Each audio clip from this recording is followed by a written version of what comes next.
Hi friends, ನಮಸ್ಕಾರ. Welcome back to ismartrajani. ಇವತ್ತಿನ ವಿಡಿಯೋದಲ್ಲಿ ಸ್ಟ್ರೀಟ್ ಸ್ಟೈಲಲ್ಲಿ ಆನಿಯನ್ ಪಕೋಡ ಹೇಗೆ ಮಾಡೋದು ಅಂತ ತೋರಿಸ್ತಾ ಇದ್ದೀನಿ. ಯಾವಾಗಲಾದರೂ ತಿನ್ನಬೇಕು ಅನಿಸಿದ ತಕ್ಷಣ 5 ನಿಮಿಷದಲ್ಲೇ ಮಾಡ್ಕೋಬಹುದಾದಂತಹ ತುಂಬ ಈಸಿ ರೆಸಿಪಿ.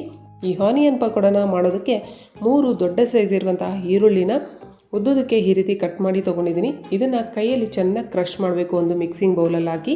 ಈಗ ಇದರಲ್ಲಿ 1 ಸ್ಪೂನು ಜೀರಿಗೆ, 1 ಟೀ ಸ್ಪೂನ್ ಕೊತ್ತಂಬರಿ ಬೀಜ ಕ್ರಷ್ ಮಾಡಿ ಹಾಕಿ. ಇದು ಹಾಕೋದ್ರಿಂದ ಒಳ್ಳೆ ಫ್ಲೇವರ್ ಕೊಡುತ್ತೆ. ಇನ್ ಕೇಸ್ ನಿಮ್ಮ ಹತ್ರ ಕೊತ್ತಂಬರಿ ಬೀಜ ಇಲ್ಲಾಂದರೆ ಕೊತ್ತಂಬರಿ ಪೌಡರ್ ಹಾಕ್ಕೊಳ್ಳಿ. ಆ ಜಾಗದಲ್ಲಿ 1 ಸ್ಪೂನು ಖಾರದ ಪುಡಿ, 1/4 ಸ್ಪೂನು ಅರಿಶಿಣದ ಪುಡಿ, 1 ಕಪ್ಪು ಕಡಲೆ ಹಿಟ್ಟು ಜರಡಿ ಹಿಡಿದು ಹಾಕಿ, ಇಲ್ಲಾಂದರೆ ಹುಂಡೆ ಕಟ್ಟುತ್ತೆ.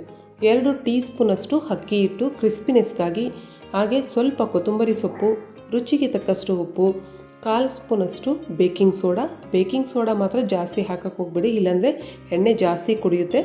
ಈಗ ಇದನ್ನೆಲ್ಲ ಚೆನ್ನಾಗಿ ಮಿಕ್ಸ್ ಮಾಡಬೇಕು. ಮೊದಲು ಇದನ್ನು ನೀರು ಹಾಕದೆ ಕಲಿಸ್ಬೇಕು, ಯಾಕಂದರೆ ಈರುಳ್ಳಿಯಲ್ಲಿ ನೀರಿನ ಅಂಶ ಇರುತ್ತೆ, ಅದೇ ಸಾಕು ಇದು ಮಿಕ್ಸ್ ಮಾಡೋದಕ್ಕೆ. ಬೇಕು ಅನಿಸಿದ್ರೆ 1-2 ಸ್ಪೂನಷ್ಟು ನೀರು ಆ್ಯಡ್ ಮಾಡ್ಕೋಬೋದು. ನೋಡಿ, ಅದಕ್ಕೆ ಮಿಕ್ಸ್ ಮಾಡ್ಕೋಬೇಕು.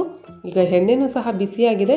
ನಿಧಾನಕ್ಕೆ ಬಿಡಿ ಬಿಡಿಯಾಗಿ ನಿಮ್ಗೆ ಯಾವ ಸೈಜ್ ಬೇಕೋ ಆ ಸೈಜು ಈ ರೀತಿ ಹಾಕಬೇಕು. ಮೀಡಿಯಮ್ಮಾಗಿ ಹೀಟಾಗಿರುವಂತಹ ಎಣ್ಣೆಯಲ್ಲಿ ಈ ಪಕೋಡ ಹಾಕಿ ಮೀಡಿಯಮ್ ಫ್ಲೇಮಲ್ಲೇ ಇದನ್ನು ಫ್ರೈ ಮಾಡಬೇಕು. ಓವರಾಗಿ ಹೀಟ್ ಇಟ್ಕೊಳ್ಳೋಕೆ ಹೋಗಬೇಡಿ. ಮೊದಲು ಹಾಕಿರೋವು ತೆಗೆದಾಕ್ತಾ ಇದ್ದೀನಿ ಪಕೋಡ ನಾನು. ಬೇಗನೆ ಆಗುತ್ತೆ ಈ ಪಕೋಡ ಫ್ರೈ ಆಗೋದಕ್ಕೆ. ನೋಡಿ, ಈ ರೀತಿ ಒಳ್ಳೆ ಕಲರ್ ಬಂದು ಕ್ರಿಸ್ಪಿ ಆದಮೇಲೆ ಇದನ್ನು ತೆಗೆದಾಕಬೇಕು. ಸೇಮ್ ಇದೇ ರೀತಿ ಉಳಿದಿರೋದು ಸಹ ನಾನು ಫ್ರೈ ಮಾಡ್ಕೊಳ್ತಾ ಇದ್ದೀನಿ. ಎಣ್ಣೆ ಸರಿಯಾಗಿ ಕಾದಿಲ್ಲ ಅಂದರೆ ಜಾಸ್ತಿ ಹೀರ್ಕೊಂಡು ಬಿಡುತ್ತೆ ಪಕೋಡ ಎಣ್ಣೆ. ಆದ್ದರಿಂದ ನೋಡಿಕೊಂಡು ಎಣ್ಣೆ ಚೆನ್ನಾಗಿ ಕಾದ್ಮೇಲೆ ಪಕೋಡನ ಹಾಕಬೇಕಾಗತ್ತೆ.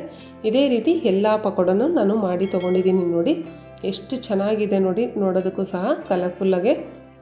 ಯಾವಾಗಲಾದರೂ ಏನಾದರೂ ಸ್ನ್ಯಾಕ್ ತಿನ್ನಬೇಕು ಅನಿಸಿದಾಗ 5 ನಿಮಿಷದಲ್ಲೇ ಮಾಡ್ಬೋದು. ಇದನ್ನು ಬೀದಿ ಬದಿಗಳಲ್ಲಿ ಯಾವಾಗಲೂ ಮಾಡ್ತಾ ಇರ್ತಾರೆ, ಆ ಸ್ಮೆಲ್ಗೆ ತಿನ್ನಬೇಕು ಅನಿಸುತ್ತೆ. ಅದೇ ರೀತಿ ರೆಸಿಪಿನೇ ನಾನಿವತ್ತು ತೋರಿಸಿದ್ದೀನಿ. ಈ ರೆಸಿಪಿ ಇಷ್ಟ ಆದರೆ ತಪ್ಪದೆ ಲೈಕ್ ಮಾಡಿ, ನಿಮ್ಗೆ ಗೊತ್ತಿರೋರಿಗೂ ಸಹ ಶೇರ್ ಮಾಡಿ. ಇಂತಹ ಮತ್ತಷ್ಟು ಈಸಿ ರೆಸಿಪೀಸ್ಗಾಗಿ ismartrajani ಚಾನಲ್ನ ಸಬ್ಸ್ಕ್ರೈಬ್ ಮಾಡ್ಕೊಳ್ಳಿ. ಹಾಗೆ ಪಕ್ಕದಲ್ಲಿರುವಂತಹ ಬೆಲ್ ಐಕನ್ನ ಸಹ ಪ್ರೆಸ್ ಮಾಡಿ. Thank you for watching.